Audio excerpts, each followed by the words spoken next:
Right, welcome to El Salvador Grand. Today we're bringing you a story from DC, Washington. Okay, and it goes a little bit like this. Meet the Salvadoran couple behind the DC area's best barbecue. When you think of barbecue ribs or brisket, Texas is probably one of the first places that comes to mind. But the restaurant most recently named the best in barbecue in DC area by the Washington Post is run and managed by two Salvadorans, a husband and wife duo who took a chance at opening a new place in the middle of a pandemic. Debbie Portillo and her husband, Fernando Gonzalez, moved to the DC area with the dream of starting their own business. And that's what they did, against all odds, as the coronavirus shuttered so many other businesses in the region. In the spring of 2020, they opened 2Fifty Texas Barbecue in Riverdale Park, Maryland. Like many immigrant entrepreneurs, their part wasn't sure that they would find prosperity in the midst of so much adversity. But the couple was tirelessly. They started out selling vacuum sealed meats at a farmer's market in Riverdale Park and jumped to the chance to open up a brick and mortar store a few blocks away last year. Many people told us that we were out of our minds to open a business in the middle of the COVID-19 pandemic, Portillo said. But just a few months after their opening, the Washington Post food critic Tim Carman published a review rating them the number one option for barbecue in the area. The day after the article was published, it was crazy. There were a large line of people waiting to eat in the restaurant, Portillo said. When I went outside, I became worried because at that time, Fernando, his brother, and I were the only ones working. There were so many people we didn't know what to do.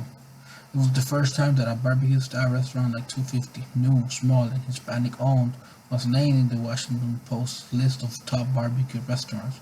Portillo told El Tiempo Latino that many non-Hispanics are still surprised that a Salvadoran couple knows how to prepare barbecue this way. Buttery Wagyu brisket, smoky St. Louis style ribs with just the right tug, turkey so moist it almost melts on the tongue, pulled pork with the lightest, sweetest smoke profile. Cameron wrote in his review, 250 is American, it's Latin American, he's hands down the best smokehouse in the area. Gonzalez is the mastermind behind the flavor of the meat and cooking style.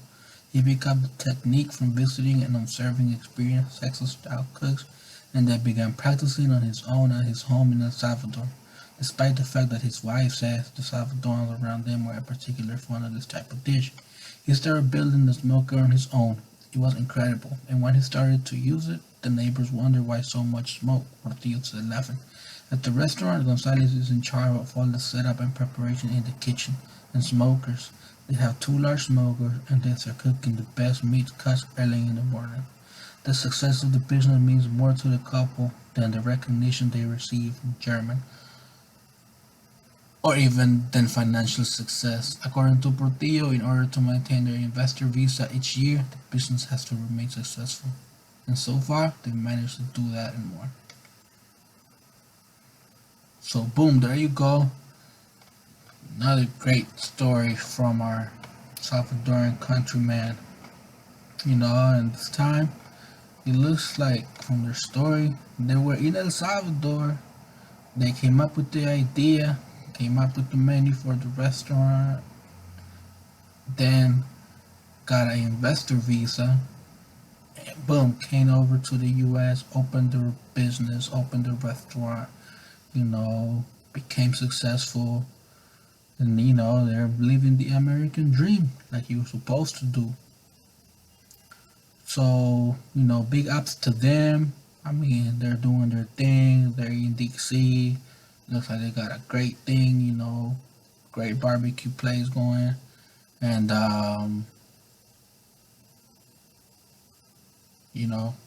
I hope they keep doing good, man. It's really just the picture, I guess, on the article is like really catches your eye, so it really got my attention. If I was in the DC area, I would definitely check them out. But yeah, I will leave the description. I mean, the address and the phone number on the description, and I will come back with another great story soon. Thanks for tuning in. See ya.